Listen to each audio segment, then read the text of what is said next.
All right, we are live.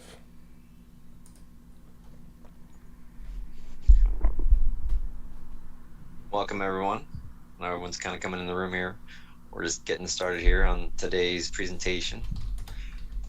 My name is Ryan Fleming with the Washington, D.C. IBD Meetup. Also have Anish and Richard on. Hello. Hi guys. Hi everyone. How's it going? And let us know if you can hear Ryan, myself, and Anish fine. Just let us know down in the chat box. That would be extremely helpful. And everything looks good on the live stream. Do you have the link open, Anish? Yes, I'm on the link and it's muted, so I have like Perfect. I just need someone to type on the chat because I'm not seeing any chat messages. Can anyone type on the chat? Can you hear us? It should be a little bit delayed. I think people should chat soon. Okay. I'm getting a little.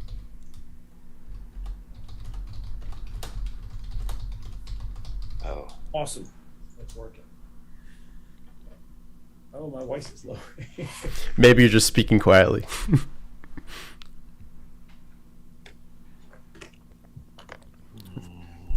Ryan, I see a Google presentation slide. Yeah, there, it just disappeared. Perfect. People are saying they can hear us. Perfect. Awesome.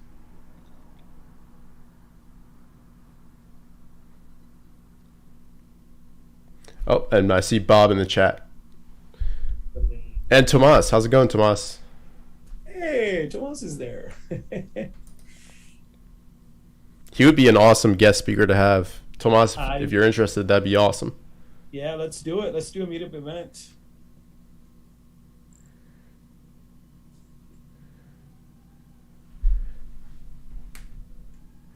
All right, we still have got a few minutes. We're just waiting for people to hop in. But in the meantime, Ryan, do you want to ask for if people have any questions, they can leave it down in the chat, or do you kind of wait until Feel free to start bringing up. Yeah, feel free to start putting any questions out there they have. Perfect. I guess either place. Let me put my AirPods on. It's not. And I know there's been a lot of action going on in the market today in particular, so I'm sure we might have some extra questions. For sure. And I think that this presentation is quite timely, as RS Line can really help you pick the next winners. And even if, say, we have a little correction here, you can start monitoring who those next leaders can be for the next turn up.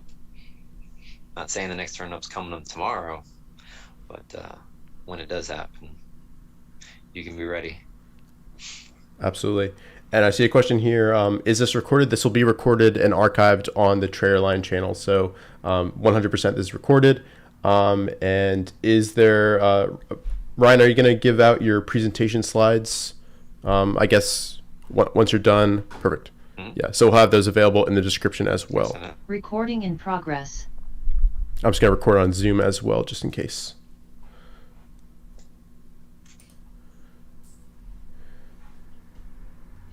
And we've got some questions coming in already. Awesome. So it's six, Ryan. Whenever you want to get going, it's all you. All right. Again, hi everyone. My name's Ryan Fleming, part of the IBD Meetup today. I'll be presenting here on the RS Line rating and how to pick a winner. I think this is quite timely considering what we see in the market today.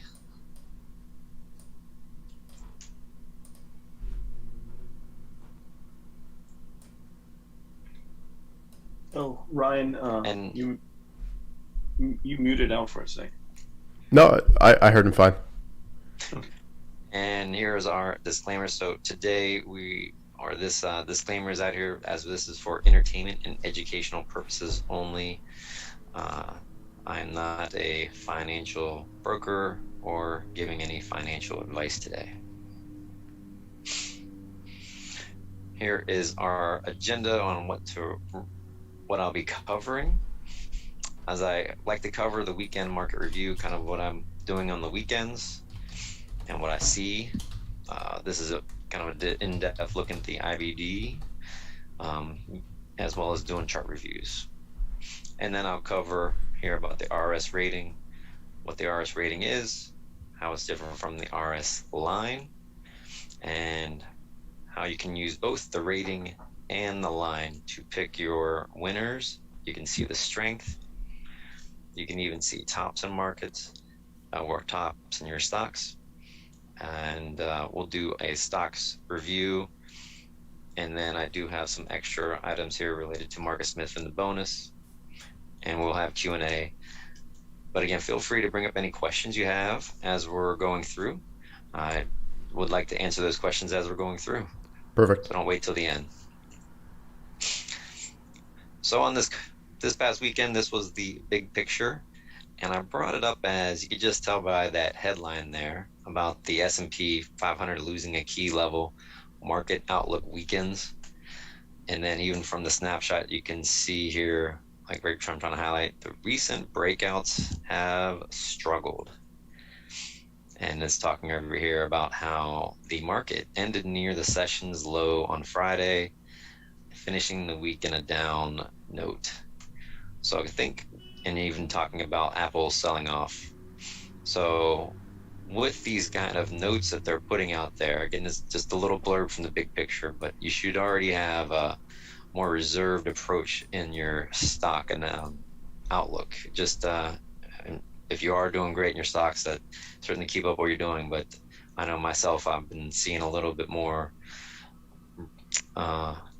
percentage down than percentage up in my stocks. So I've been slowly pulling myself out of the market. And then just kind of a note over here on our market pulse, kind of showing here about the current trend within IBD is now an uptrend under pressure, which is more of their yellow highlight. And when with these yellow highlights, it's again the caution, and you can trade, but just be careful kind of thing. It's certainly not the time to go full blown. And when we're in these caution kind of times, looking at these distribution days can really give you a good idea of how it's really stacking up. So seeing 5 distribution days on the S&P 500, it's kind of in that mid-range. And then with today, I'm sure we're going to see a 6 added on here and 4 on the NASDAQ. And then looking at the IBD, and kind of what I really like about their weekend paper is they really gives a lot of information, and it's taken, I've been reading the paper for years and still like seeing new things in there. So you can see right here how I've highlighted a few items which can give you a little bit more insight as far as how the market's looking.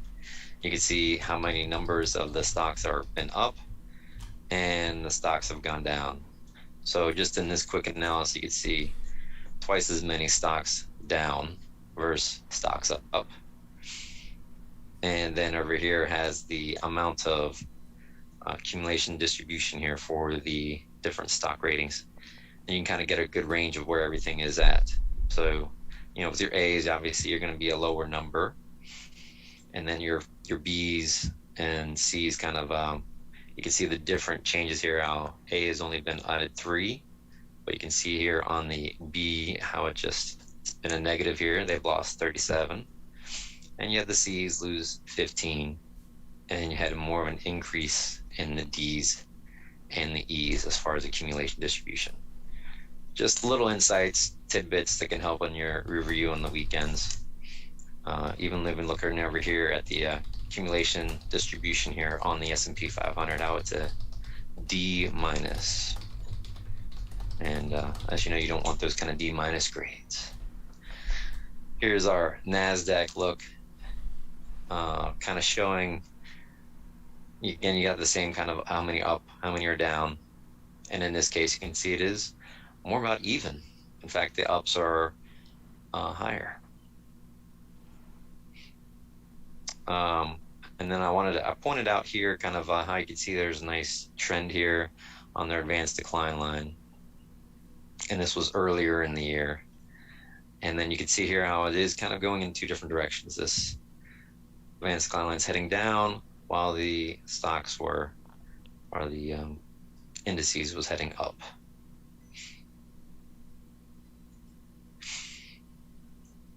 One of the other key ones that I like to key in on the weekend is our new high list.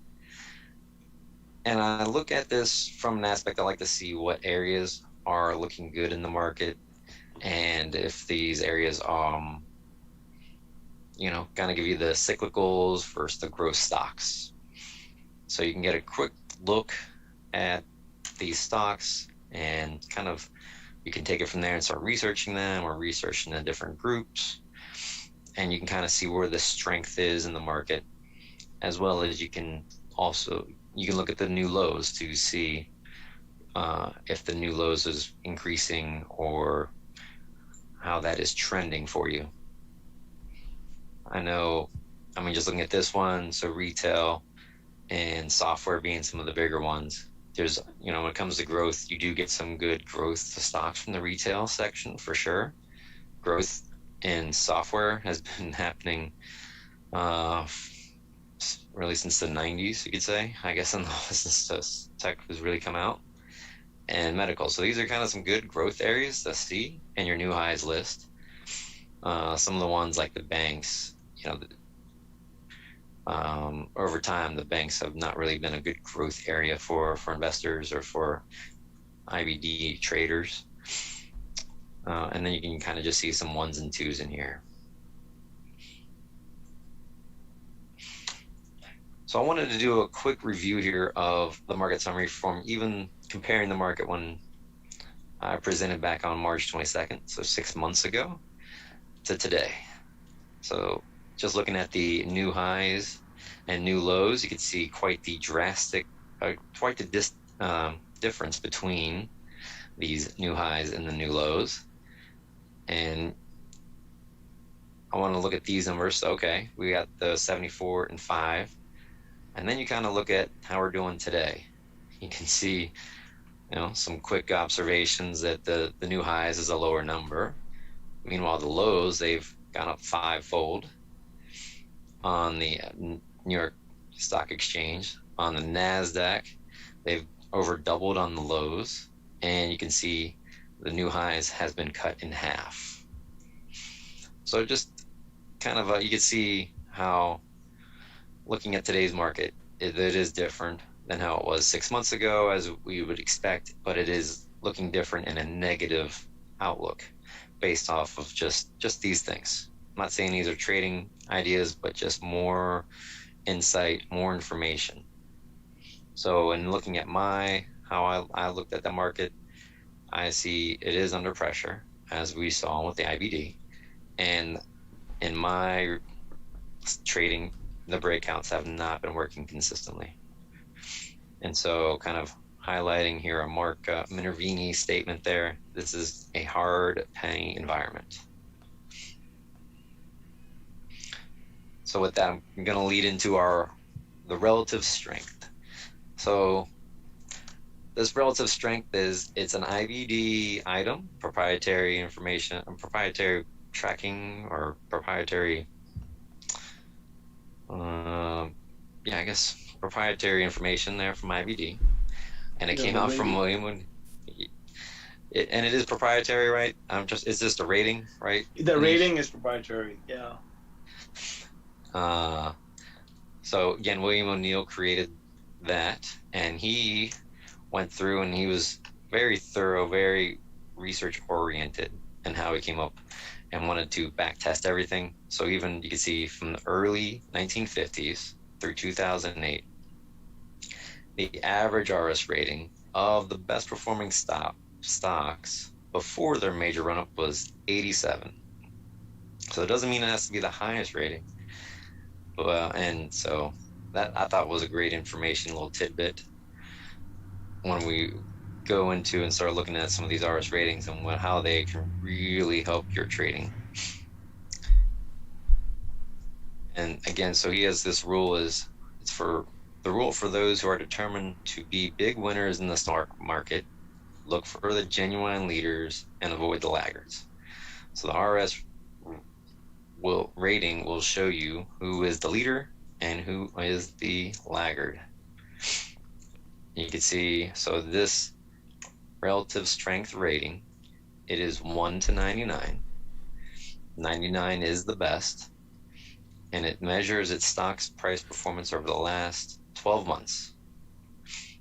And then you can use that as defining if it is a leader or a laggard, and compare it to other stocks within the group or the sector to help with your analysis there for what looks like a good trade. And Ryan, And then the real, if you don't mind, I can hop in. There's a question about whether you use the RS rating for basically in your scanning process. So do you use that number, the 87 number, to kind of filter out any stocks, or you don't really consider it? yeah, in fact, that's one of the ones I'll sort is by the RS rating. So I kind of want to start with the highest rating and then kind of sorting down.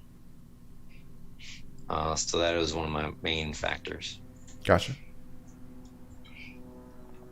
And then the relative strength line, that's just comparing that stock price to the S&P 500. So I took some snippets here. You can see this line compares it to the S&P 500. So right here, this is showing the RS rating. And then sometimes you can actually see on the other chart, you can see like the S&P up here above. So you can kind of see if the S&P is trending upwards or downwards in a bear market. You can kind of do a direct analysis of how your RS rating is doing to the S&P 500. And these Bob, ratings are, Bob had a follow-up question. Sorry to jump in. He's asking, at what RS level would you consider a stock to be a laggard? 80, 70, 60? Yeah. What are your thoughts on that? below 80 for sure. That's kind of when I don't even really tune in what's happened below that. Sometimes you can even see, like I've got some ones where I was surprised to see such a high relative strength number, and it already looks like a laggard. Mm-hmm. So there is you can see misconcepts in there. Just it's gonna take like a good eye sometimes, but for the most part, I certainly don't look below 80. And maybe in my opinion, I think that those are more laggard stocks. And these ratings, they will show up in the daily and the weekly charts, so that can help you kind of when you're looking at both as far as the way they compare. Yes, Anish? Oh no, I was just gonna add in. I start from 75 and onwards, especially if every day the rating starts changing to 80 in a sharp acceleration mode. Then I'm really aggressively on that stock once it's around 80 onwards.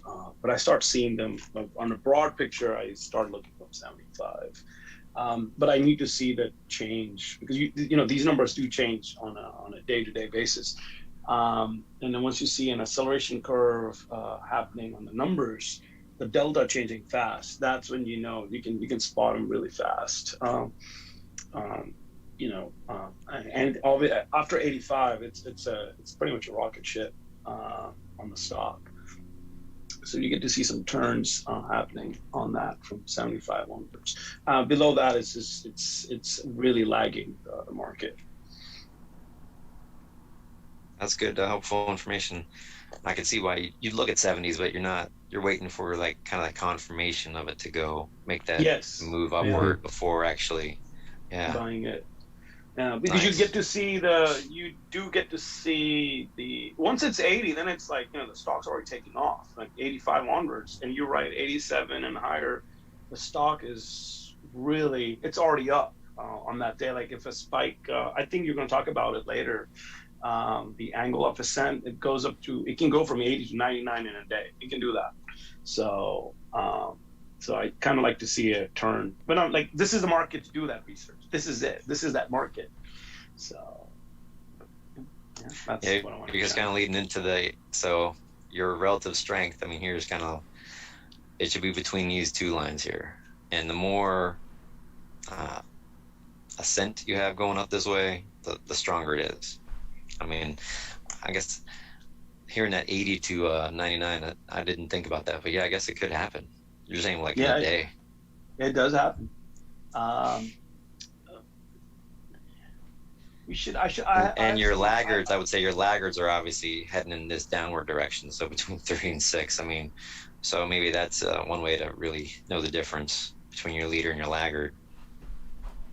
Like, you know, like a gap down happens in a stock, like after earnings, like let's say the stock's like 90 something and the earnings happen, a gap down happens, end of the day, that RS will pretty much be like really low. It'll drop, you know. So the RS line will drop. So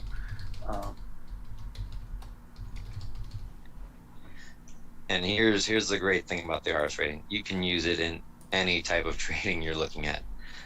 I like the power plays. I've presented on power plays. We'll see some today. I do like the IPOs as well, as you'll see in here. But really, it will help you analyze or just take a closer look at your stocks. And no matter what kind of trader you are, if you like the power plays, if you just trade out the breakouts, the VCPs, if you're looking for pullback buys, another great factor, as it will help you find those leaders. You can see the change in the market as well as topping signs. So this is just overall should be a part of everyone's analysis of their stocks. we have a lot of questions in that just came in right now. Should we answer those or should we wait? How do you want to do this, Ryan? It's quite a bit of questions. Sure, we'll take a few. There's a good one that I thought was worth mentioning. It was about IPOs. How do you evaluate generally lower RS ratings on IPOs? The IPOs, they typically do have low RS ratings just because they don't have the numbers there. So I don't think that they just haven't had the time to really maybe get an accurate rating. So for those ones, you can more look for the dramatic change in that upward direction. On the relative strength line, you're saying? Yeah, on the relative strength line. Mm-hmm. I mean, I think here's like, maybe one question is like, isn't it too late to buy a stock with high relative strength? And hasn't it already made a big move? So that's where it is a yes and no answer. So you can have a stock that gets extended from its most recent base, then yes, it is too late to make that purchase or look at investing in that one. But then if it's gone sideways for a number of weeks, then that's where you can certainly look and try to capture that big move in that stock. It's a good example is like last year, when Tesla made its move. It goes sideways for a few weeks, and I was already at 99 at that point. And when it was a sideways action, it gave you another entry point to get in while the RS remained 99 the entire time. Mm-hmm. It happens in all the stocks. Once the stock takes off, it goes sideways, builds another pattern. The numbers, the RS rating will stay 99. The RS line will fluctuate, but gives you the clue. It will give you the clue right there. That's a leader stock. It's just gives you the clue. I mean, that 99 means it's performing better than 99% of the other stocks. Yeah. And this is about the only thing I can find out about how they get that rating. So it's a measure of the stock's price performance over a 12-month period, and then the relative to the price performance of all stocks in the database. So, and then I guess they emphasize the recent price performance weighting to the quarterly results, and the other 3 quarters as well receive a weighting. So in case you want to get more technical on what it is, this is what I could find on it.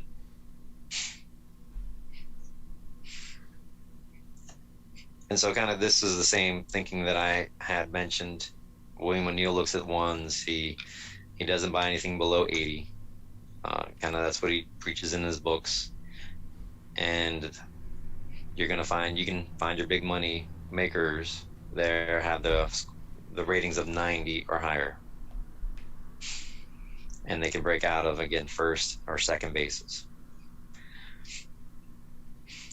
I liked his last line here. The average big league pitcher fastball is clocked at 86 miles per hour, and the best pitchers throw the heat in the 90s.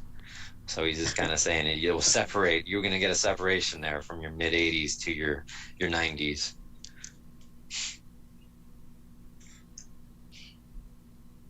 And some of these other questions, how do you know which stock is better, which is worse?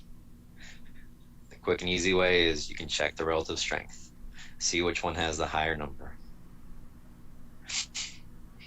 And and the last one there is just, you can upgrade your stock selection by zeroing in on these RS ratings. Don't want to be into any laggards there.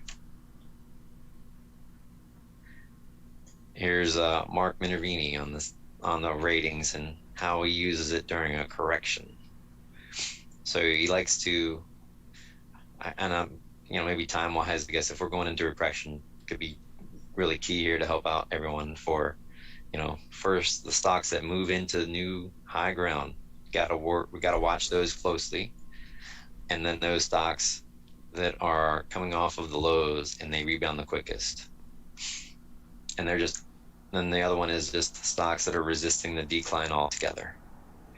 So we'll have some stocks in here. I'll show you that there were some stocks that handled the decline today, and so they're looking pretty strong. I'm not saying they're viable, but I'm just saying right now they could be something to watch keeping your watch list. And then, I took this quote right from his book, of Think and Trade Like a Champion, where it's true that you want to concentrate on the names with strong RS, but that doesn't mean you should focus only on the RS number. It's a combination here of the RS ranking, the RS line, and the technical action of the stock itself. So again, this is just one portion of what comes into your thinking. And then all these indicators will help you determine the best time to make your purchase, and when the stock is outperforming the general market while emerging from a sound consolidation with his VCP characteristics. So you want to make this a part of all together with everything else you're doing in your analysis. Because if you only concentrate on the rating, you can end up buying stocks that have moved too fast or too much, and then they're vulnerable to a pullback. So I want you to be on that page before you go. Let me add something. So when I started, when I first started Can Slim, I went to the level 1 workshops, and I would meet a lot of traders. Just literally open up the newspaper, and they would just buy the RS of 99. They'll just buy those stocks.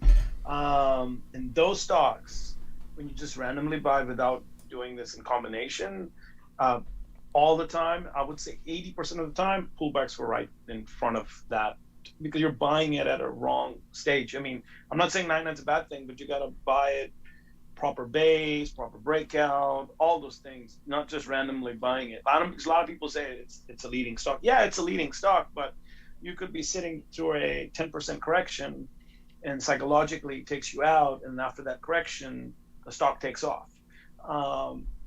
So always keep that in mind. Don't just flat out buying. Because I heard a lot of people talk about that. Then I met some of the other meetup leaders, and they were telling me, hey, don't just do that. And I learned from those guys too.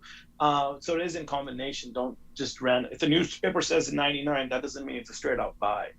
That's just giving you, if this is a strong stock, you got to do the other things, add to it.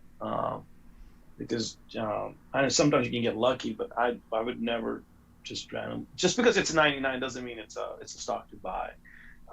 The setup has to be there. That's something I wanted to bring in, because gone to all those workshops, heard this. This is one of the main topics. So you guys, adds to that. This is a very good slide. And yeah, kind of that same point. I mean, the ones that they have room to grow. So if you're getting in the 80s, I mean, they can obviously move up 90s, 95, 99. Or if you're picking a 99, it's kind of already the best. And more than likely it could be heading down quicker than it could be heading up higher. Yeah. So I could see your point there about not just picking 99.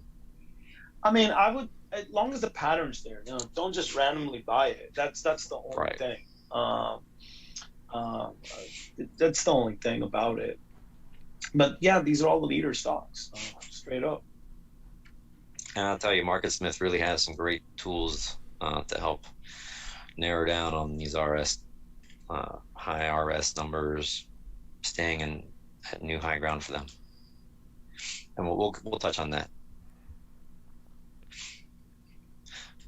So now kind of getting into some, we've talked about here the relative strength number and the line.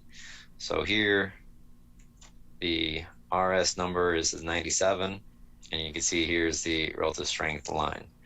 So this was taken right out of this weekend's paper, and you can kind of see where it's being used in combination with all and kind of what's happening in the stock. So here they're pointing out rising strength. You can see how it bottomed out, and now it's been coming up in like a great V formation here. I kind of even drew the line in the red and showed it over here on the clock, so you can kind of get a better idea of the angle. And you can see up here they're kind of putting in some other notes here how that's retaking its 10-week line, and then how it's even forming its own buy point. So you can see the volume up here. So it really is just bringing this all in combination with everything. And this was one of, I think, from the leaderboard page, you can see they have a quick analysis here of the checks. Oh, they changed that. It used to be green lights. Yeah. Oh, they changed that. That is cool. Now, this is a perfect example. So before it went to 97, while it was coming down, it was still probably in the 90s, but the RS line was pointing down. Mm-hmm. This is a really good example of showing it just before it turned up. It was probably in its 90s, but you have to wait, proper setup, and the RS is improving, and it's already almost at 99. So you can see it's an IPO stock. It has, came out in December, I'd say. Just guessing here. Mm-hmm. So it's not been in the market that long, and you can see even from the time it came out, it's kind of been moving nice trend upward, as in the RS line as well as in the stock price action. Mm-hmm. So moving on, this is some other examples that I captured from this weekend. I'm not sure how this one handled today, but you can see right here, it's kind of flattening out. I mean, the RS line's been flattening out. You can see a little like the base kind of forming here, and it's been back and forth, but then it does make its a sharp turn up, and there it is. Kind of the price action's kind of moving right up as well.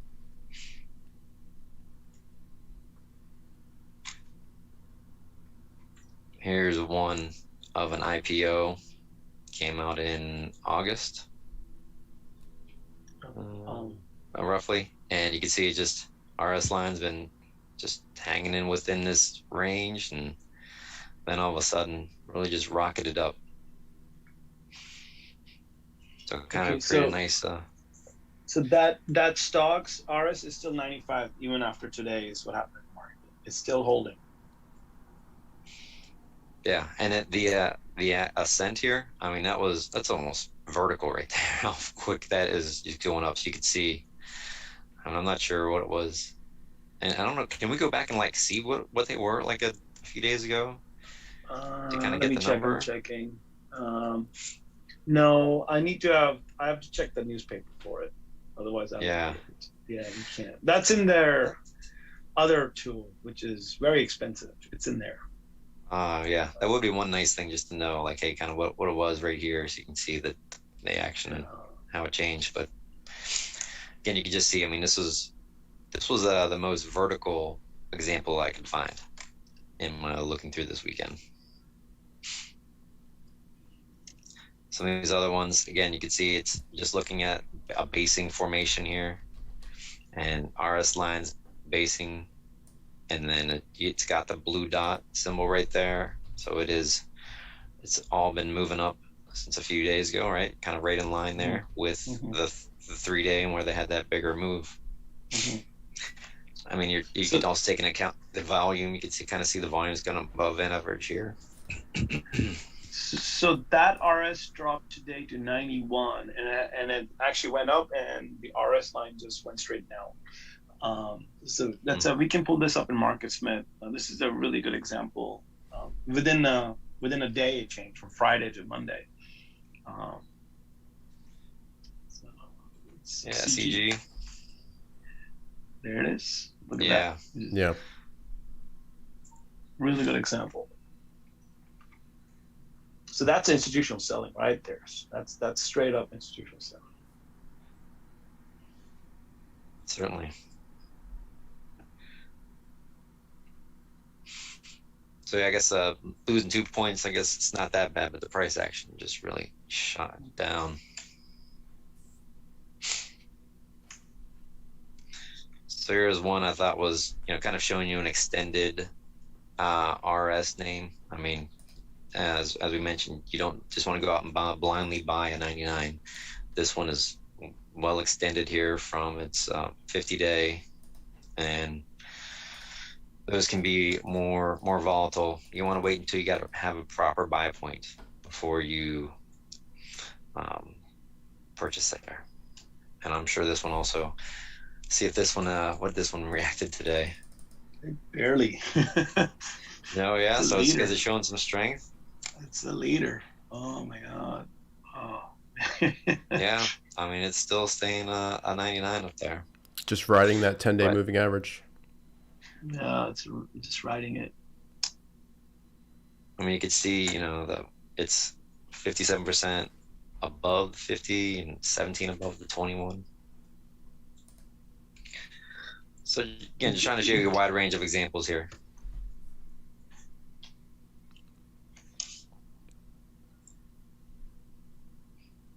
So here, in a previous presentation, I talked about power plays, and in power plays, you want that RS to be a 99 or 98. So here's one that showed that 99. Granted, you could tell on Friday that was that buy point on here. That's when it came through. You would say a low cheat. I try to draw that line there, and it popped up. I am curious on what, now that because I haven't really looked at these stocks today. I know I had alerts on some of these, and none of them came through today. So, yeah, this one. Let's pull up MarketSmith and see that. That's a good one. This one's still staying in 99, so it's still it's showing the strength. So if you picked it up on Friday, again, right as it was crossing like this 27.81 right here, roughly, you'd be fine. Probably have a stop right below the lower here, 25. But let's see, it tells you. Do you see why? I guess it doesn't tell you why that changed. Just 32 high or 28 low, huh? I mean, pretty big move there. 10% move within the day. Yeah. And Bob just commented that Task, TASK, would be a good example of RS going up today. I know it held up pretty well. Bullish outside day, I believe, although it didn't close too well. It's okay. Yeah. Not the best, but it did close higher. Mm-hmm. But look at that. That's, wow. Yeah. Yeah, it's got the really sharp change there in the RS. But you can still see it's obviously still climbing. I didn't see anything pointing down. So thanks, Bob, for that.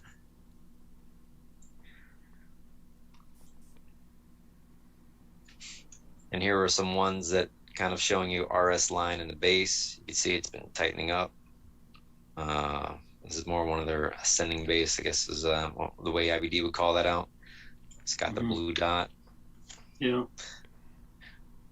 And if someone's wondering what a blue dot, they got a filter on MarketSmith. It's excellent, the blue dot filter. I started using it. It just highlights, RS leading before the stock price. It's there. It's a phenomenal filter. Just click on it and boom, it just gives you all the stocks. So it's a very good filter. Yep. I'll be showing some other things for our Market Smith customers. So yeah, right there. I mean, it's still a blue dot even today. Yeah. Look at that. That's cool. So, let me write that down. So that's a trade that I have to look into. I mean, so you could tell this one. I mean, if it was such a big drop, I know from a lot of those other ones we were looking at, you could see quite the price change. I mean, it might have closed in the mid-range, but this one really had tight price action today. So yeah, that's something to kind of take a look at. I know, now looking at some other things, I wasn't impressed with any of the earnings here. It's biotech. Yeah, I think this is a medical company, so something's going on. And then you can again even go over here to the weekly and kind of take a look at the weekly and how it's doing. Which some of these other things don't look so bad. I see the funds increasing. Look at the up down long ratio, 1.5. Yeah, I was looking at that one too. So it does have some other good things happening in there.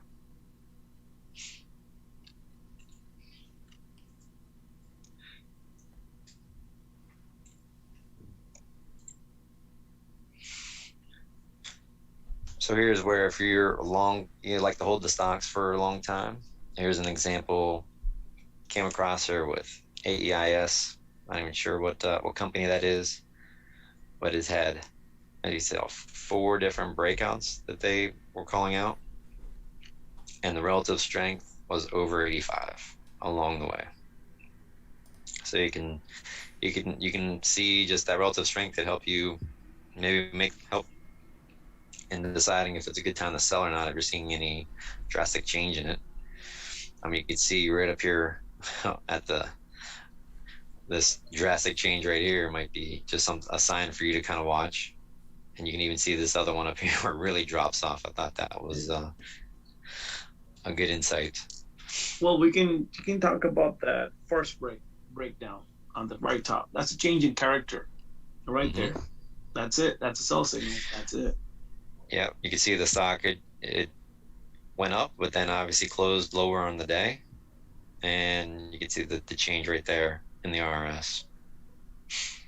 And then you can even see the 3 days. I mean, how many days is this taken out in 1, 2, 3, 4 days? These 4 days are taking out all of, I don't know, I'm guessing like, this is a weekly? This is a weekly, yeah. I mean, yeah, so it's a weekly, so you're talking quite a few, probably a few months it's taken out. Yeah. Yep.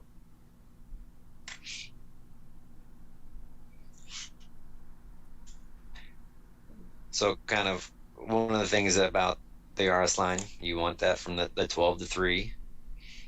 And as it is going to be outperforming, you can refer to to the weekly chart as well as the daily.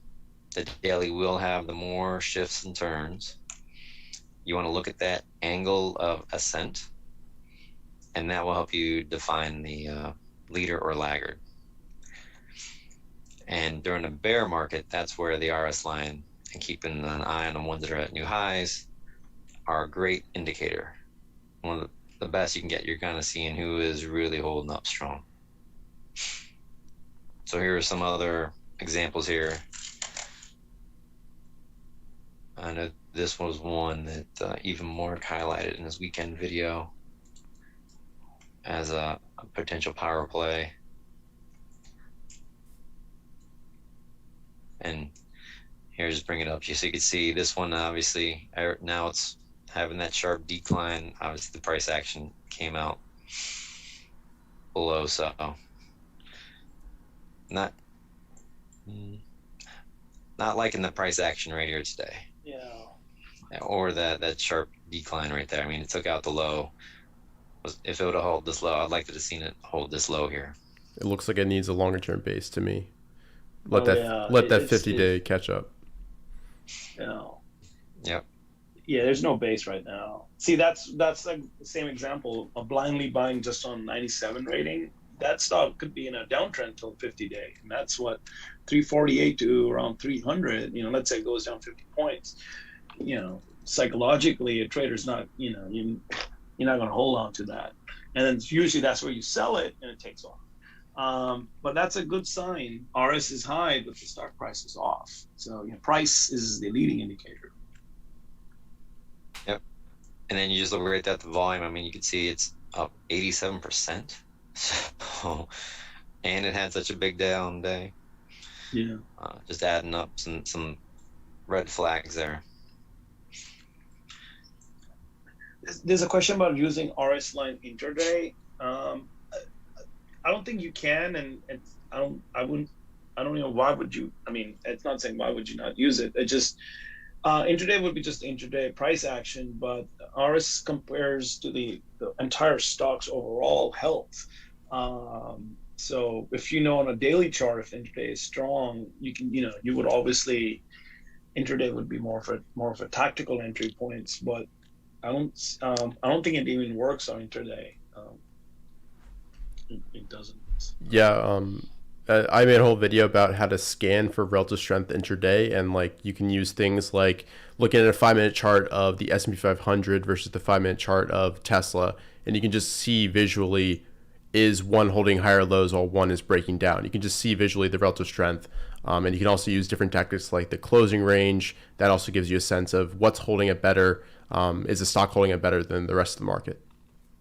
Is that on? I know MarketSmith you can't do that. Are you using TC2000? I need to see that video. Yeah. I use in that video I'm using TC2000, but Okay, I think you are able to see closing range on MarketSmith down below in the columns if you open that up. I think you can. No, I mean just when you do intraday chart, you won't see the RS rating. That's what I'm saying. The RS line doesn't show up. Right. Yeah, I'm not considering the RS line or the RS rating there. Although the RS line does work intraday. I have it versus the SPY intraday, so I can see how it compares to that ETF. Okay. Yeah. Oh, okay. No, I got it. That's cool. So here you go, Nish. Here's a nice 99 for you. What are your thoughts on this one? Where is it? I don't see it. Oh, this stock. Oh, right. Blockchain. Yeah, right. Yeah, look at that. I mean, it's making a pattern, that's for sure. I can just say, look at that. I mean, okay, so the way in this example is there's some amazing clues there. You want me to break it down? Yeah, go for I see some great clues. Yeah, sure. That sounds good. All right. Okay, so the first clue, it's popping out is look at the number of funds. Just look at that. Look at how that number just insane jumps up. From March 21st to June 21st. So in that, sideways action, funds have been buying quietly. You can see all those blue bars on the weekly charts. So yeah, this is a good example. 99. Just wait for the pivot area to form, and it's giving you clues. Yeah, I guess that you're talking about like a pivot area right over here. Around 40. Yep. So. The funds is just, and see, this is like multiple things you're looking at. I'm looking at the EPS. What do you think of this? I mean, it's going sideways. It's going to go down. And look, the rating is still 99. That's the art, right? It's a probability game. But I'm looking at, the RS line is down, but the rating is up, and those blue bars are there. So they're contradictory things there, but it gives me. But I know what exactly that means there. People have been buying it in that range. It's been, funds have been accumulating funds on that position. So you have to wait it out till it breaks out. That's the only thing. So very good. Watch list stocks kind of thing, and you're just waiting for it to get closer to a pivot, right? Yeah. And Bob's pointing out that the RS rating for 3 months or 6 months is probably significantly lower than the 99 just because it's been basing for pretty much that time. And then kind of bring it up here. Let's see what's going on. I was surprised to see it's still a 99 even today. Yeah. And isn't that something? It's because it went from 60 cents to $80, so that's why it's still a 99. That price performance is just huge over the past 12 months. Yeah. But you got to look. I mean, there's a lot of things happening here. You have to wait it out. That doesn't see. That's like this is not a stock you would buy right now. You can't. It can't go sideways for another month. It's got to set up. It's a watch list stock, I would say. It's a true watch list stock. There's cool because on the 200-day, look at that. On weekly closes are right above it. Like it, like it closes strong right there on the shakeout, closes strong there. So it's like, funds do buy it on the 200-day moving average, or in this case, it would be, what is it? What's on the weekly chart? 40 week. 40 week, yeah. So, I mean, you just have to wait it out. It's a pure watch the stock. But yeah, I mean, looking at this, I guess obviously this was the only buy point for that whole trend there. Boy, it's been like $3 was this buy point. There's two buy points. That one and right above at $20 right there. Before that breakout, yeah, right there. Yeah. Definitely. So, and now you just have to let it do is make a base. That's all it's doing. And obviously, you can see how that ascent right there for that RS. That's a vertical ascent. 5 point. Yeah, I mean, the way it just really goes, like, vertical right up there. So this is what a stock is digesting those gains. That's what it's doing. So it's a great watch list stock. It should be on your watch list. And that's why I wanted to point it out. Just because it has a 99 doesn't mean it's at the right buy point. It's certainly got some. It's got to build this right side. Let's see. Here's another one. It's 96. It's even trending below the 50-day. Still building. So still building. Yep, still building. So kind of keeping these guys on the watch list. And these will take off really fast. See that when a stock is building a 96 rating, when these stocks pop, they go really fast. So these are pure watch list stocks because they're already leading stocks technically. So you just have to wait it out.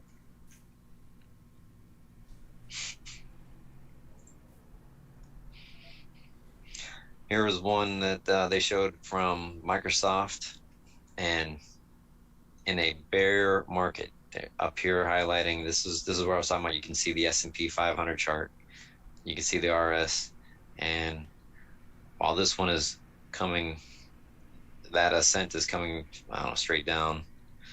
You have your RS is still holding strong, and in fact, kind of even moving upwards. I guess this one's also moving upwards, but it's holding strong. Mm-hmm. This is the ones that hasn't really corrected too much, and they're tightening up. And as we all know, Microsoft back in the 90s moved to a pretty nice price action. I tried to recreate that here with a daily, going back and looking at November. You can see the just really tight action here. RS is pretty high, or I guess trending sideways there, but then you can see it shoots up. It's a great chart. See, look at that RS in that when it was basing. Look at the RS line stays strong while that big shakeout was happening in the market. I guess that's the 89 crash. Yeah, look, the RS was still fighting the 89 crash. Look at that. Are we on back here? This one? Oh, no. I'm sorry. The next one, where the breakout is, that pattern. That's not the 89 crash. But look at that. Like the RS is fighting. Mm-hmm. Complete.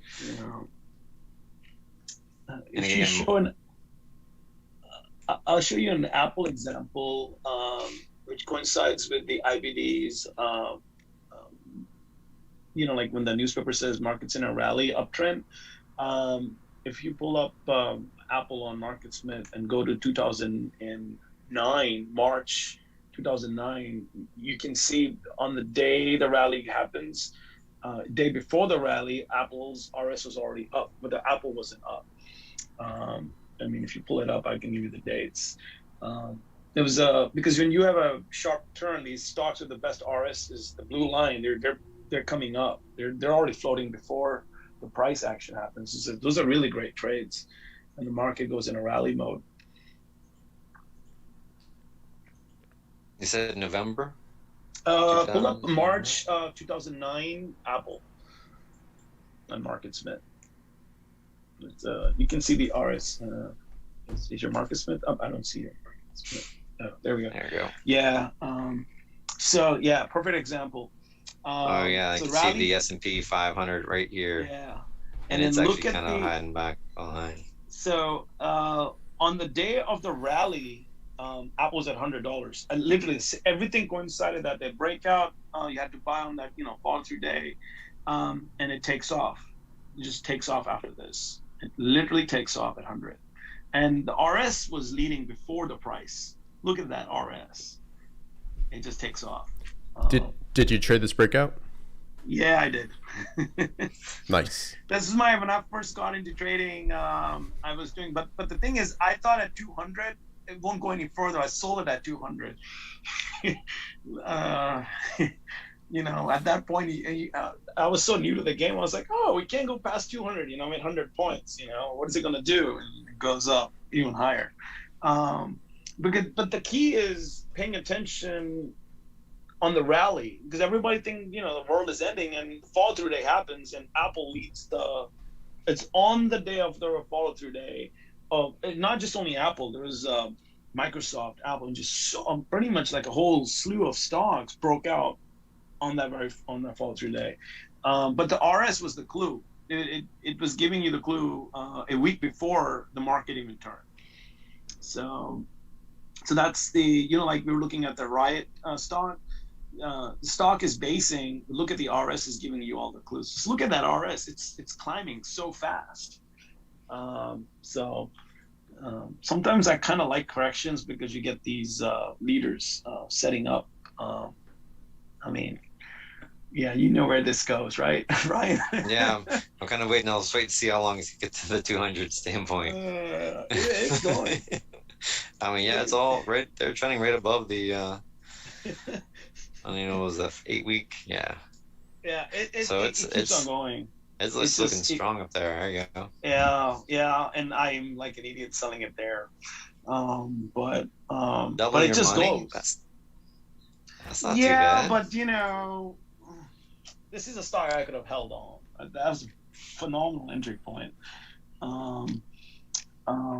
But point is, like, you get these even in a period right now, like today, everyone should be doing research. This is a phenomenal day to do research. Is today. Today's action gives you time to get ready. Market can turn on a dime by Friday. Who knows? But if it turns, you have done your homework. You can get these setups right. These are easy trades actually. I consider these market turn trades are easy because everyone is scared. This is the best time. This presentation is so timely, Ryan. I have to give you credit. This is the perfect timing for this presentation. We planned out the market crash perfectly. Yeah, this is you can't, this presentation, your topics on the RS is so good. Like, I'm sure when the slides are out, people can read it and, pull up the books. This is perfect timing.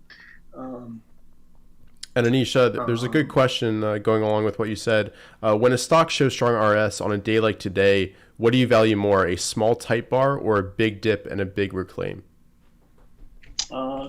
Elaborate that more. Let me see it. Day like today, would you value more a small tight bar or a big dip? Now, I would pay attention to a small tight bar and a big reclaim. Big reclaim means it fought the market decline. A big dip, could be a shakeout. It depends. But big reclaim is if a stock recovers end of the day by like 3 to 4 p.m., I am really eyeing that stock because that means the buyer stepped in near the end of the day and made a stock. Let's say a stock today bounces off the 50-day. During the day, it was coming down to 50-day, and then by end of the day, it starts to bounce off. I'm paying attention to that. Like that's probably going to be on my watch list immediately. Or I may even buy. Sometimes I buy it when it's bouncing off on a strong bar on a day like this. It's a great question, actually. That question is all. It ties in with RS all the time. That's a great question. We should have some. We should do a follow up on that question. Have some examples from today. We should do that because that's a really good question. I actually would be doing that search tonight on all the stocks which did a tight bar and a big reclaim. Big dip, I'm kind of nervous about it because it's going in with the market, but that big recovery is what I'm eyeing that. That's a really let's find some examples. Should we find some examples on that? That's let's do it. I think somebody in the chat mentioned INMD in mode. Maybe you could bring that up, Ryan. Yeah, that's a leading stock. Oh yeah, that's recovery right there. Closing right at the high end of the day. So the daily closing range would be like 99% on this stock. Okay. Now that stock price is lower, but the RS is all-time high. Right there is the divergence. That's power. That's power right there. That's power. That stock is already showing you, I'm trying to lead the market, but the market's pushing. It's like, that beach ball in the swimming pool, in the water, you're trying to push it, and it just doesn't want to go down. That's this example. The RS is already at new high. So that's power right there. It's a great, that's what I'm looking for today. Today I would be doing that search. Yeah. That's power. Yes. Great example. Yeah, and if anybody watching here has any more examples of a really nice recovery finishing pretty much at the high of the day on high volume, definitely leave that down below in the chat. Today is a great day to do homework. I will be spending the rest of the evening just reviewing stocks. Today is a great day after the market closes. See which is fighting. Those should be on your watch list. And when the setup give you a pivot entry, that's it. You have some high probability trades and you can probably get a low risk entry too. This is a great, INMD has been on my watch list for a while. You see how it bounces off the 50-day? That's the type of trade. It comes and recovers. When was that? Last week, right? It was last week. I think it was Monday last week. Yeah. Yeah. A week ago. I had alerts going off that day on that trade. That's a great recovery today. That's a phenomenal recovery. Heavy volume too. Yeah, that's good close right there off of the 50 midday or mid range. I think the 21-day moving average, right? Is that? I think 21-day moving average. Yeah, John says. Is giving you the clue.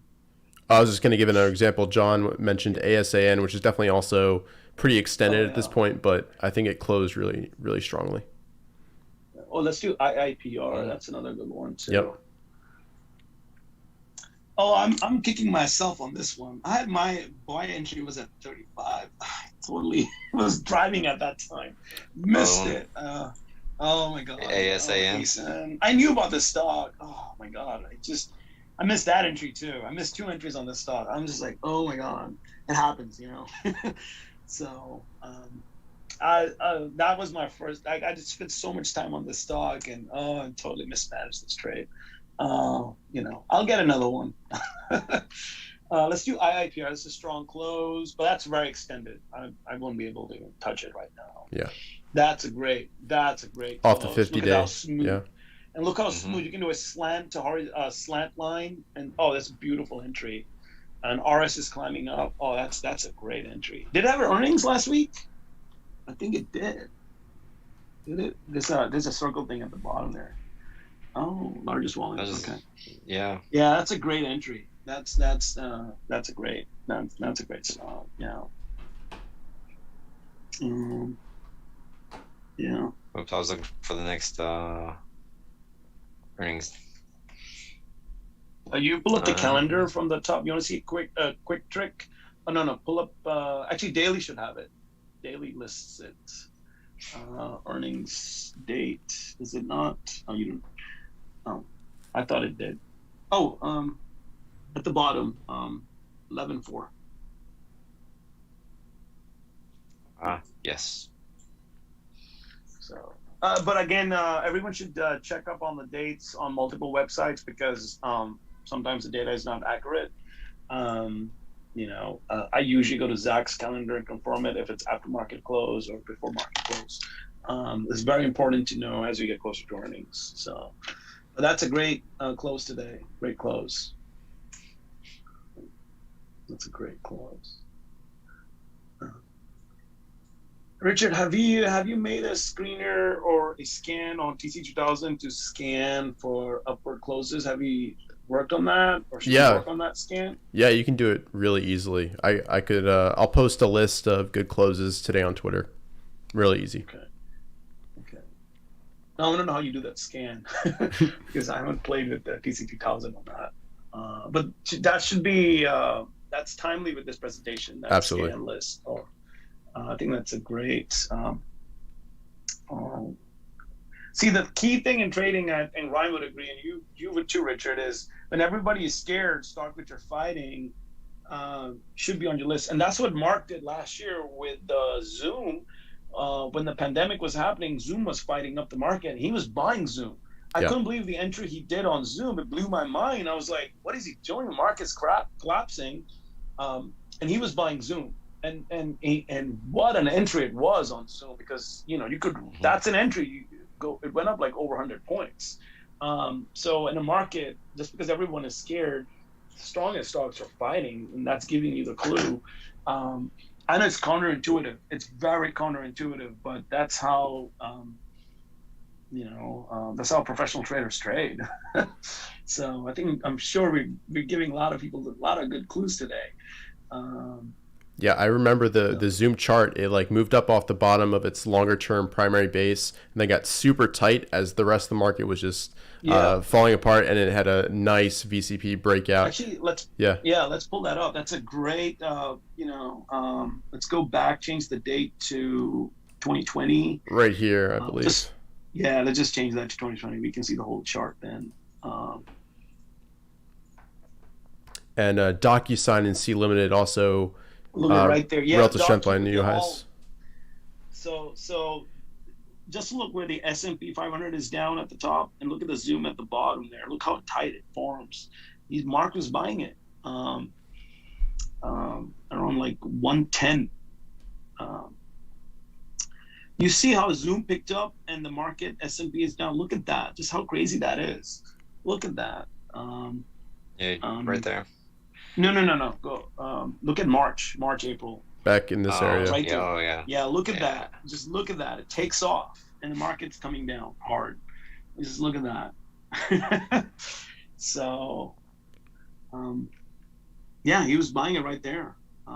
So I thought that was pretty crazy, but that makes sense now. If you use that, experience and knowledge now, same thing for today's market. If a setup is there, but the key is the setup. You gotta have a setup. You don't buy randomly. You can get some really good trades. Okay, we got some. We got Bill. I've been watching Bill. I love, FDNT. Yeah, let's take a look at all those stocks. Great stocks. Let's do Bill. BILL. That's a good one. You have to change the date today. It's a strong close. Holding up well, yeah. Yeah, it's holding up real well. In fact, you have a pivot at 300. Breaks that resistance. That's right exactly. There. But it's got to break that round number. It's a great. Huge volume breakout there. Keeping trending sideways. Yeah, nice. Mm-hmm. Yeah, that's almost that's power play. Almost power play. Yeah. Ryan, you're good at power plays, man. You do. I'm not so good at power plays. You do really good on power plays. I think you really enjoy those trades. I do. I do. Because Mark Ritchie would talk about it. He's like, you just have to trust the power plays. You set your price point. And if you can get in a low cheat on a power play, that's golden to me. That's the low risk entry, and it can take off. Even Leaf, I can never pronounce his last name. You know what I'm talking about, right, Richard? Yeah, Leaf. 2019. Yeah, Leif Surede. He loves power plays too. He calls them. Yeah, he really he loves trading on those. So, for example, on these type of trades, I would either look something. Let's say it doesn't break out, but I would look for support on 21-day or the 50-day. For 50-day would be the first support. First support on 50-day is critical. Because that's where you can actually get a low risk entry too, if you don't get the 300, But that's a more advanced moves. But 300 is where I'm eyeing it, because that's where the range is right now.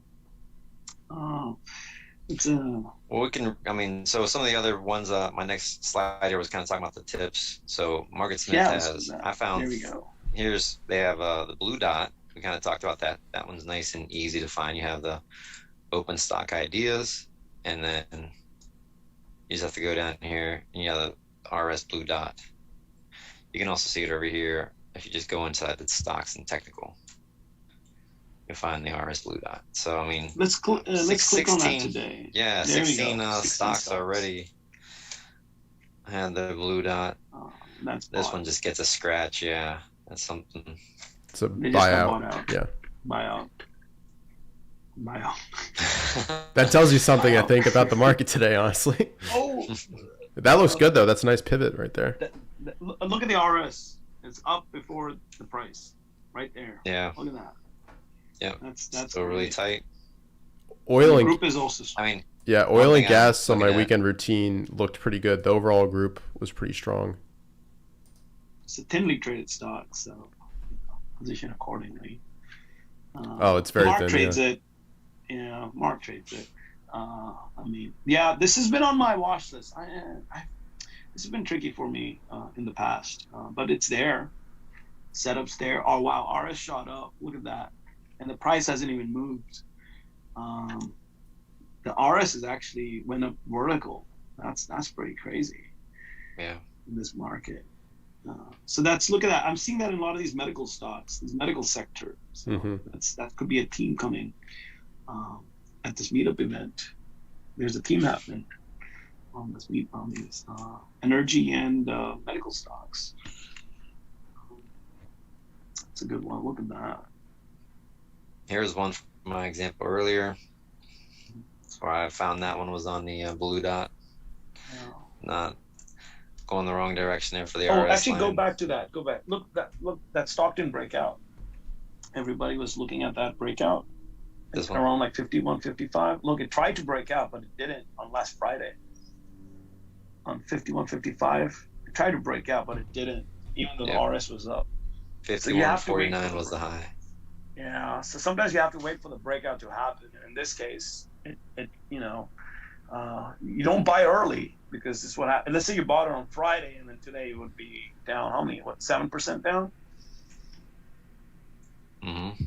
Yeah. So 8% almost. Yeah, 8%. Yeah. Ryan, there's a good question here. How do you use the RS line on pullback entries? Did you talk about that later on in your presentation? That might be one I didn't have so many good examples, but pullbacks, I mean, those are, I guess, kind of like if you're just, we'll have to look through a good example of that one. Actually, let's do this example right there. I'm trying to get the price act. I'd like the price action to start kind of climbing up, and if it's coming back to the 50-day, I want to see the RS line start trending up.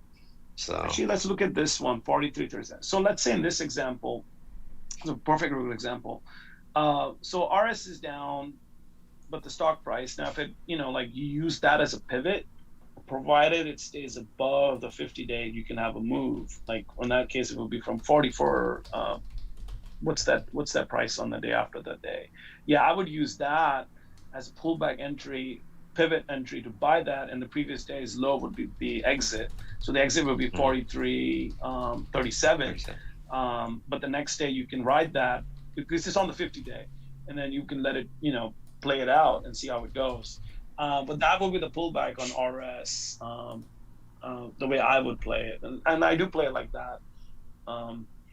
Like even for today's example, stocks, which if they are pulling back to the proper support areas, like 50-day in this example, or sometimes the 21-day is more aggressive entry point. That's the way I would trade using stock with strong RS. But we can make a presentation on that because that's a different setups on that. One that came to mind, I'm just thinking of Tesla. So here, yeah, right there. Yeah, right there is a good one. Yeah, it's not the best, but it's okay.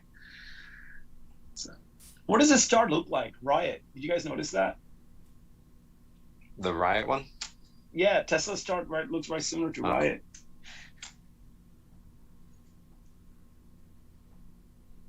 Kind of. sideways action. Mm-hmm. I mean, this one I know came out. Mark was talking about this one, creating a VCP. Yeah. Even for such a big cap stock. Wonder if, so kind of going back here, just hit some other one of these blue dot ones.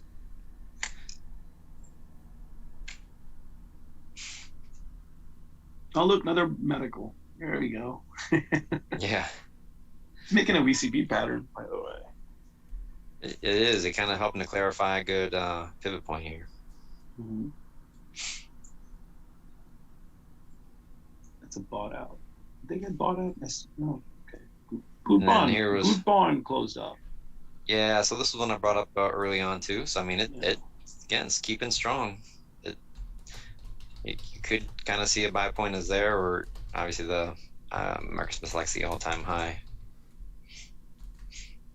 EVH, we mentioned this one here. I thought that was really nice and tight.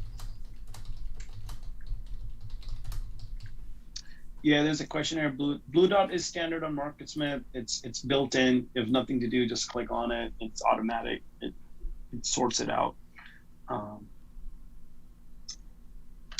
Richard, are we missing any questions? I've got a lot of questions in here, so let's see if we can answer them all. Yeah, I've been answering a few in the chat. Okay.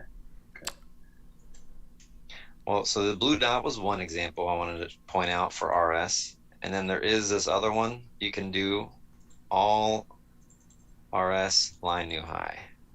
So that means the stock is at its new high, and yeah, it kind of gives you all the dates. I mean, so today, it's still a good amount at new highs. I mean, so right there, 41 stocks are still in new high ground for their RS. I think they're 233 stocks. And what was that number? I think 233 stocks are in that filter, all RS line new high. And again, there was 233 total, but I just was looking at the event date. Oh, okay. Today. Gotcha. Or the 17th was Friday. Okay. Gotcha. Oh.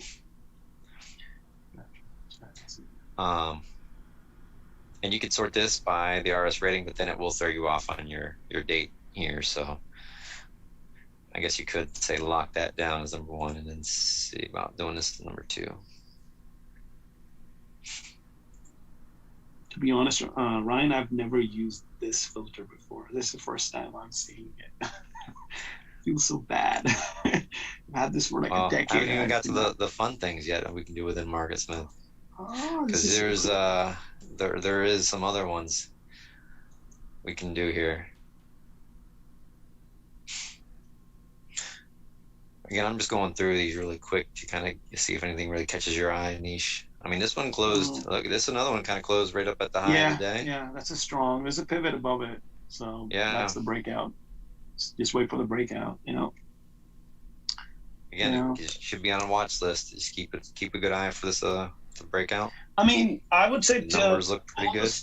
All the stocks which fought the market today should be on the watch list, and then do finalize it. Screen them more. So. It's going to be a tighter watch list, but your entry point should be the stocks which closed up. So that's a starting point. That's an easy. It's like looking at those cards. The market's showing you, some of these stocks are showing you the cards. The strong closed ones are the ones that would be get that universe of stocks, and then you can filter it out after that.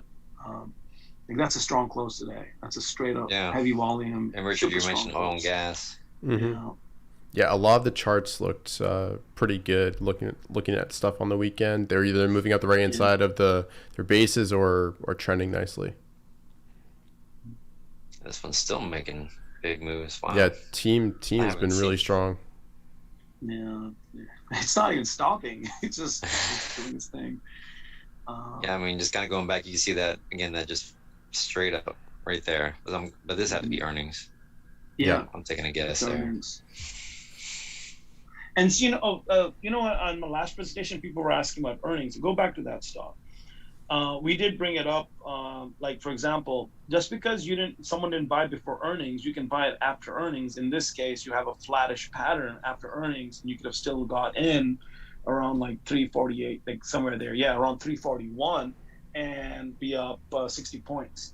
So you don't have to, sometimes before earnings buy. If you don't have a profit, wait after earnings. You have an entry point just a few days later. It's a perfect example was Team. Team was a perfect play to do it after earnings. Your risk is low, and then you have a 60-point run. You can't beat trades like that. So that's nice tight close right there. That could be a railroad. Could be. Go back. The Argent. Yeah, that's. I know I don't want to bring a can of worms. That could be a railroad. Could be. That's on a weekly chart, though. No. You can have. Let's do weekly. I've seen railroads on dailies. I'm not saying it's a sell signal. It's just something I mark my charts. Yeah. It's something. It's just the way the close is. You see how it looks like a railroad. It's the same on the. Even on the weekly, but weekly on the daily, it's very. Yeah, it's fine. It's not like I just mark my charts when I see that. That's all I. And keep in mind, like let's say a stock broke out from a proper base and goes to 20%, and the RS is up. See that means that's extended stock. Mm-hmm. So those were the first two I found. Now we can go and create a new screen here. This is where I already was creating a new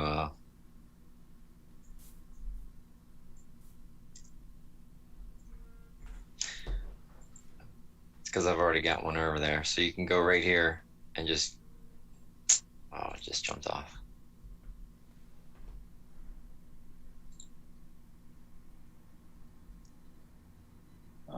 New RS high, and you just click that one item right there. So you got the 9,000, and then there's 159. There it is. And then if you wanted to look at the laggard, so if I've never searched on this one, but they do have a new low you can search for as well. And then you can even narrow down more of what you want within that. So you can obviously go and say price is above, I don't know, $5 or 15.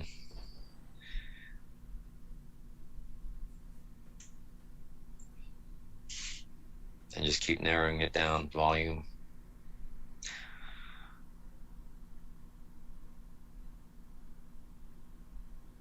Let's just say you only have 159 stocks, which made new high today. That's a small list anyway. I would go through that 159. That's in a day in a heartbeat. Well, it shows you the market, right? Like out of 9,000 stocks, only 159 stocks were fighting. Yeah. I mean, so these are some that I thought that this RS relative strength area under the price of one. I mean, you can hit the new high. You can even, so say you've been in a 3 months correction right here. Here you go and look who's been the highest, who's had the highest rating in the last 3 months or 6 months if it's been a longer one. So I know Mark mentions looking at these high RS during corrections in bear markets. Market Smith makes it easy. Yeah, I think Eve, one of the authors of the Life Cycle Trade, mentioned that too. She likes to look, if we're in a 3 month correction, take a look at what stocks have been holding up best right during those 3 months, just using that RS rating.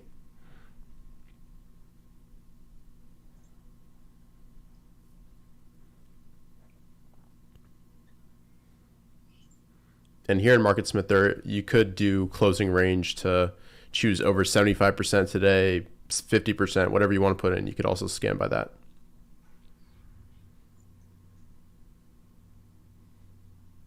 What was that? Just adjusting the... There's an option in price and volume where you can select the closing range. Let's see that. Oh, okay. So you can do... Let's look at that. For today, this would be a great screen to run. This would really be clearly showing.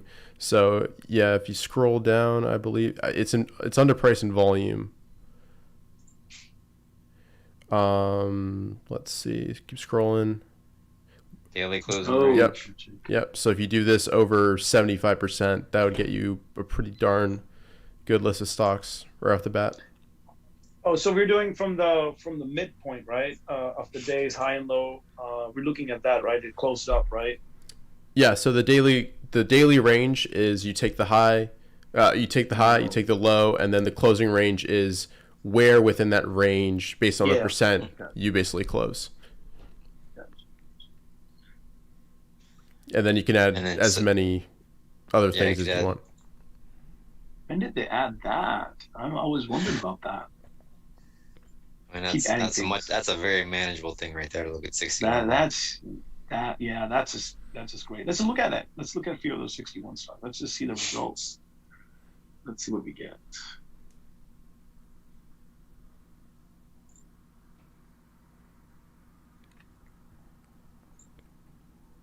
Look, ASAM's there. INMD's there. Mm-hmm. Yeah.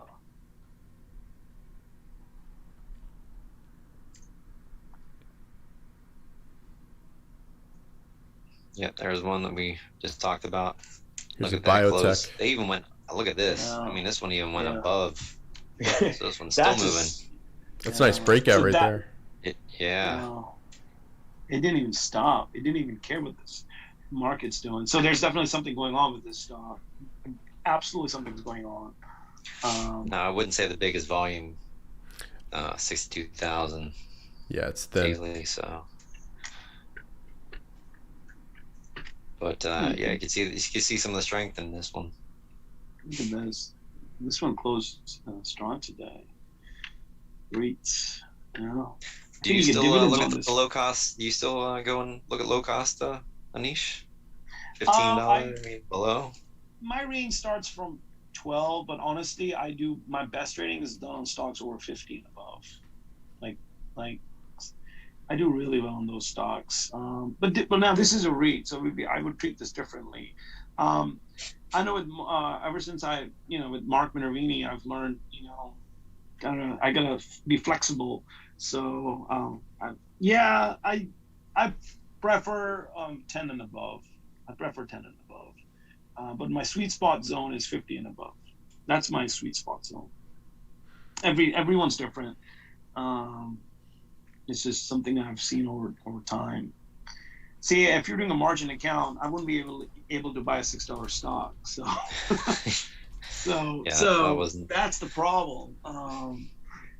I wouldn't be able to buy this stock in my account. So only count 152 million today. Yeah, but look at the average. You have to look at from that point. Mm-hmm. Yeah, that's great. It's tough. This has that pump and dump look to it. Yeah. So. No. There's InMode. I traded this a few times. I've done pretty well on InMode a few times in a row because it's that number that I'm very sweet spot zone for me. That's a nice close. This will be in my range. Yeah, it's a very nice close, and it even reversed and closed up. See, in the morning it was shaking people out, and then end of the day it turns. That's the key. So if you don't have stops in place, you don't know where the end is going to be, right? You can't predict till 3 o'clock. But in the morning, if you click on Intraday really quick, just click on that 60-minute. Let's see. Look at that. Look how it closed.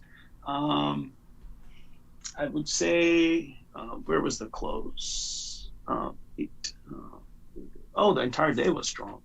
Mm-hmm. From the open. Back. Yeah, the whole day was strong. Oh, okay, there you go. So if you're watching this Anish intraday, are you looking for a buy point using the intraday charts, or are you still waiting for the next day to see if the strength is confirmed? That's a can of worms question for me. You put me on the spot here. I do trade intraday at times. I do pull up 15 minutes on the market split itself. I have multi-screens open up. I do look at combination trades here. Oh my God, you put such a can of worms for me. Okay, all right. Let me show you how I would trade this. Can you move the mouse over the 22, 2150 area? Move up a little bit up. Go up. You see that pattern there? Move it to today's action. Yeah. So I in am. this case, if I'm trading it, yeah, I would be buying it right there. So through the Now, prior that doesn't- range that was set yesterday, Yeah. basically. Yeah, but I'm looking at multi-screen, so I'm not just trading off that. I'm looking at the day's action. I'm moving charts. I'm looking at the day. So my intraday early entry points would be once the day chart tells me what it's doing, then I will look at intraday to optimize my entry points and my exit points. So let's say in this example, if I'm buying, oh my God, this is can of worms. Oh my God. Okay. All right. So Ryan, move the mouse up to 2150. Okay. Now what's the percentage drop all the way at the bottom? What's the percentage drop? 2150 to, no, not 2150. Go up a little bit. Let me pull up my chart really quick. I'll do this really quick. Hold on. You keep your chart. I'm pulling up a market. What stock is this? Let me pull this up. And Anish, I think you can use, if you click annotate, you can use your zoom tools to point out an area if you want. Oh, okay. I was just calculating really quick. Let me calculate. Let me do one really quick calculation here. Let me show you if I would do this trade or not, because my risk has to be low. So it's 2257. So it would be 2260. Would be the entry minus lowest.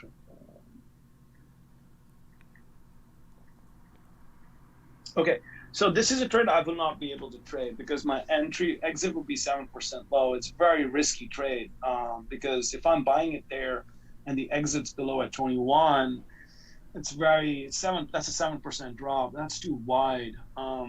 So I would either buy it at a different entry point, and I would probably buy it near the end of the day at 2360. There's an intraday Right VCP almost there. Yeah, I would be buying it there if I was buying it. Because the first entry gives me a 7% drop. That's too wide for me. And this is not necessarily like on a day like this. This is not the trade that I would do, especially at a move like this near the end. It's pushing it. Does that make sense? This is pushing it. Now tomorrow is a better entry. Let's go to daily. So I'm looking at multiple things. So let's go to daily. So it closed up. So now I want to see what it does tomorrow, or this would be a tough trade for me too, because if I'm buying it, my entry and the exit is 7% wide. That's too wide for me. That's just risky right there. I want my stops to be around 3%. So I would probably just pay attention to this, and this stock would probably give me another entry point. If it does give me an entry point, I'll just wait for it. I'm in no rush to buy it. And if it goes up, it goes up, But I'm looking at risk first. So, but a good entry on this chart was last week before it gapped up. It's beautiful on a day chart. So I base my entries technically on daily, just like Mark does. You can get lost in intraday if you're just looking at intraday charts. You can really shaken out more. So you have to time multiple things right. This stock had a beautiful proper entry, VCP entry on 910 or 9, even on 911, or the breakout of that range on 914. Those are really good entry points to trade this stock, and just using a day chart. I know Mark uses day chart. So I go weekly, day chart, and sometimes I use intraday for optimizing entry. But day is really, I need to see the whole picture properly. I'm not worrying about 10 cents or 20 cents. Those things are irrelevant. I'm looking at percentage gains and what my risk is. If I can bag 10% within a few days, that's great. But if my risk is 2%, that's perfect. That's what I want. So it's all about risk. This stock had a beautiful entry just a few days ago. Those are the days I would be. It's tight. We talk about tight closes. This is the tight close right there. Those are tight closes. And RS is also up. I would be trading that just on the day chart. And since, people ask me about time schedule, that market closes up around 3 o'clock to 4. I'm looking at the screen. And in this case, it closes up near the end of the day. It's perfect entry right near end of the day. I hope that's a can of worms question. You set me up on that one, Richard. We'll save the rest for the market chat interview we'll do soon, Anish. How about that? Oh God. Oh my God, that was a can of worms question. Yeah. We've run through like it's been an hour and a half, I guess, since we've started it. Did we get enough questions there? I know, or do we have a hard stop? I can go for a few more minutes, but this is a great presentation, Ryan. I'm really grateful for you for showing some new tricks on MarketSmith and the RS. So timely. It's like perfect. I think, Richard, you'll get a lot of credit. This is Traderlion's perfect timing on the market on this presentation. This is really timely. This is tonight's, my homework for tonight is just reviewing all the stocks today. Would you guys buy today with the market weak? It depends on the trade. If a stock is closing up, like let's say this was OPNT today. Let's say I was buying the stock and it closed up strong and the RS is up, yeah, I'm trading the stocks. I'm not even looking at the indexes, to be honest. I've changed my tactics after learning from Mark. I wasn't even looking at the indexes today. Did it drop today? I didn't even see. Did anyone? I didn't even know what the market did today. I just looked at the stocks that I was looking at. The market was down pretty big. Okay. Yeah. So because if I look at I only look at the markets if I'm trading the markets. If I'm doing the triple Qs or the triple or even the doubles, short or long, then I'm trading it like a normal stock. It's a different story. But in this case, I wasn't. So when I'm not trading those, I'm not even looking at it. Now, end of the day, I do look, but in the market hours, I'm not looking at it because it can skew my research. That if I'm eyeing a stock, let's say if this is a stock I was eyeing and buying it on Friday, I don't want it to skew my thinking. I just want to focus on the power of the stock. It is very counterintuitive. It takes practice to do that. Because Mark did that last year, and that was my, seeing him, he's just looking on setups. And if you look at, there was a thread you guys did, Traderlion did with Mike Webster talked about it too, which approach you guys go. Another great timing on you guys on that thread. Can you post that thread, Richard? That's a great Mike Webster answers on that. What thread are you talking about? Maybe we can message about it later. Yeah. It was yesterday. Okay. Yesterday. I think it was the Traderlion's Twitter channel, Twitter feed. Which direction do you guys look at the market? You guys look at the index stocks, sector and stocks, top-down approach or bottom-down approach. Right. Mike Webster had a very great answer on that. I know Mark looks at the setup. So he goes stock, sector, and the market. Originally I went from stock, the market, sector, and the stock. Now I've flipped it around. So it all depends on the move. But mostly it's stocks now, and then I go backwards. And Mike Webster answered it really well because I pushed him to answer it. So that's a great feed that you guys posted yesterday, and it's timely with this presentation to that question also. So if you have a strong stock acting up like we went through today and the setups there, why would you not trade? That's the question, right? If you have a low risk entry, why not, right? Like with Zoom last year, it was setting up when the market was right. Beautiful. I mean, that was a trade to make. And same in let's say the market goes in a rally tomorrow. You have to have your stocks ready, and the stocks which are going to break out tomorrow would be the ones which fought today the market. Those are the stocks which are going to run super fast. They're like instant. On a flip of a dime, these stocks are ready to go, full throttle. So today is a pure homework time. I wouldn't miss today's homework time today. It's a great day to do homework. Any other stock charts, guys? Great questions today. We have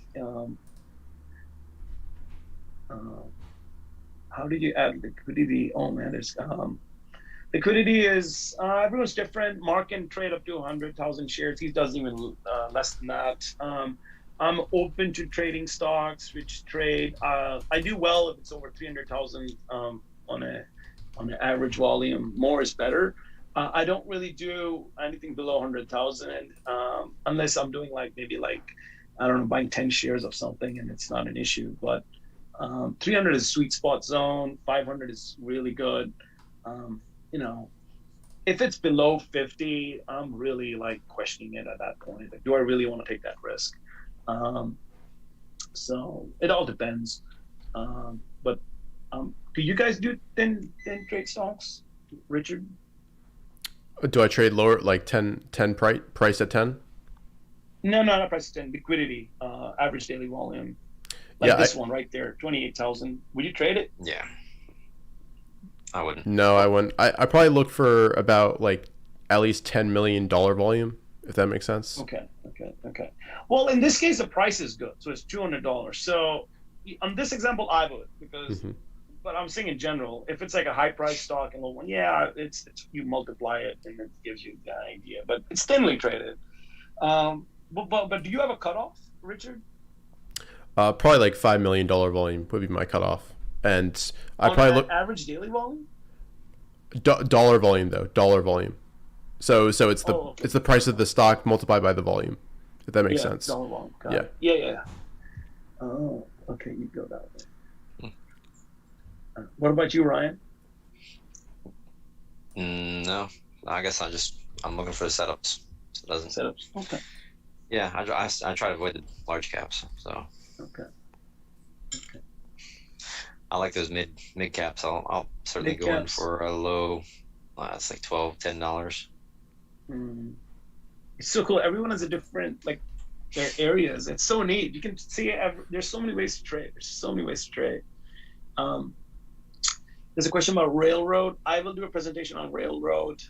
It is very complex. It's in Bill's books, but it's in his workshops also. Let me do a presentation on railroad. It's like there's a lot of art into it. I have to pick up good examples which show what a railroad is. It's more of a price action for 2 days or even 2 weeks, where the close is similar to the previous week and the volume is heavy. It's a clue. It's not a sell signal, but it's more like stalling action, but it doesn't look like stall. There is an art to it. I have to show specific examples of railroad. I mean, it's I shouldn't have not said it, but I guess Richard, if you remind me, I'll make a presentation and we'll throw that in there, because I got to show examples to show that. And I have examples just on top of my head. I can't think of it. It does happen on a late stage of a move. You will get to see some railroad action. It's a clue sign where, people are unloading it while the stock is going up. It's one of those clues. It's a subtle clue. Yeah. It's just like a yellow flag in a way. So on my charts, when I write it down, I would put a yellow flag. So that if I start seeing a lot of railroads, that's a telltale sign that something's about to happen. But you don't see that many. You'll see like 1 or 2 or maybe 3. That's about it. But I have to show some examples on that. Let's look at some other stocks, guys. We have FTNT. How did that do today? Railroads are back. Look at that. Trucking, yeah, I can see that. That's a very good close on. I know for my job, trucking is hurting right now. They're looking for people to drive. Oh, I see that all the time. I mean, deliveries are being delayed, obviously. Yeah, there's a shortage on. They're actually paying premium for. I've talked to some truckers. They're offering them like some really ridiculous pay because there's complete shortage of certified, and you gotta have the license for it too, CDL license. There's a shortage going on. Let's see what other stocks. Richard, any questions you see? There's a lot of questions. I'll let you see if you see anything. Yeah, maybe reach out to us on Twitter if we didn't answer something, because Ryan, did you want to kind of wrap up here? We've gone through a lot of stuff live, which is awesome to see it on the actual charts. Yeah, it's really good. Let's have these, Ryan, once you get these slides up, it's really great content on there. I think people will like that Market Smith. And the screener thing you went through is great. I think that's phenomenal. I did include some of the screeners in here for the high RS rating. You can sort it out. Here's the same kind of number. New high. And then noting the 6 and 3 month. And then the rest of the presentation this is from the 2020 what was it, best stocks, I guess, top stocks 2020. Yeah, top stocks book. And you can see that you'll see a constant thread in here about how they're talking about strong RS and volume. I mean, this is an IPO one. And this is marked by Marcus Smith team. They mark these stocks. So that's in-house team marking these stocks. Great. If you're Marcus Smith, you get this book for free, the PDF for free in your account. It's there. It's a great, all the best stock of last year are all marked up in there. Not all, but how many are marked? Like 20, 30 stocks are marked up, right? Yeah. I mean, wide range of sectors, just the big movers. And this is exactly how William O'Neill would do it.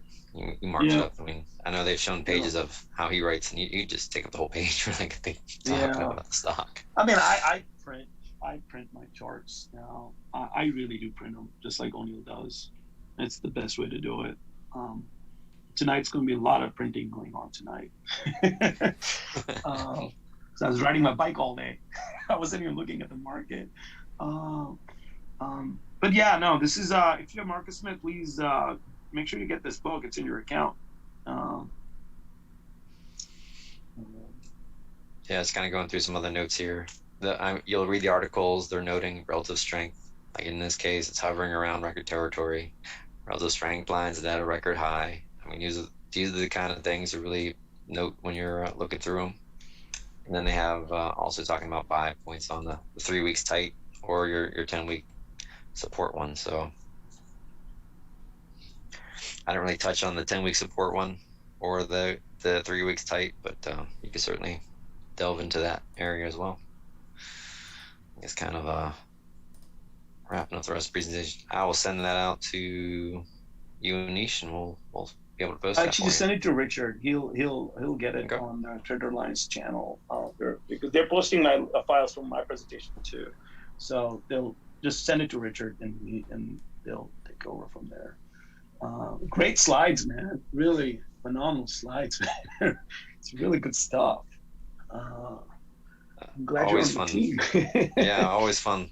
And like I said, this was timely because I was already reviewing our high RS names during the weakness. So keep, as Anish kept saying, just do your homework tonight. Review what's happening out there, and note some buy points out there for your stocks. So this could turn around to be your next leaders. Yeah, and sometimes I know Dan Zanger says it. I hate to say it, but he sometimes says it turnaround Tuesdays. So can happen. Anything can happen tomorrow. I have no idea. Just don't quote me on anything. But yeah, today is a homework day, guys. If you didn't do your homework on the weekends, today is an excellent day. Ryan's presentation is perfect. Mm-hmm. Richard, do you know how long would it be on YouTube? And would it be on YouTube recorded? Would it be instantaneous or? Yeah, so this live stream will just be archived right away. So it will just it's on there right away. People can on this video, if they miss the beginning, they can scroll back and watch the beginning. So yeah, it'll just be archived on the channel. Oh, this is perfect material. This is phenomenal presentation. Thank you, Ryan. Thank you, Richard. Man, Ryan, you did a great job, man. This is a great job. You made yeah, it's so Thanks, good. Anish. And for our next presentation, Richard, you want to touch on that one, or at least the date? I think it's early October, October 4th. Is that it? Is that right, Anish? Yeah, we can do October 4th. Yeah. You want to do that? Is that good on your schedule? Yeah, that's perfect. I haven't decided on a topic yet, but it'll be something good, I promise. Okay, awesome. Looking forward to it. I guess I'll do it in. So we have November already lined up, and then there's no meetup on December. December is really busy on holiday month, and then January Bob is presenting. I guess I'll do one in February for that. So and then we have other guest speakers and stuff lined up. The channel will announce it. We'll go from there. Hopefully we can do a live event in person too in the next few months. I have an idea that I'm going to run it by the team here. Let's see if we can pull that off. It'd be something interesting. I have an idea that I've been dying to do for almost 10 years with Market Smith.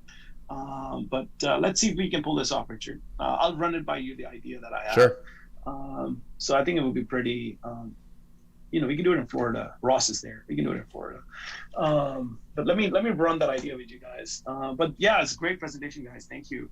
And Richard, looking forward to yours on next month. Absolutely. Yeah. Thanks, everyone. Thank you, Yep. Great guys. evening. Yeah, thanks for all the great questions, everybody. And if you enjoyed the stream, go ahead and leave a like down below and subscribe to the Traderlion channel. We've got a bunch of great content planned. So with that, I think we'll end the stream, and we'll see you guys in future videos. Thanks. Thanks.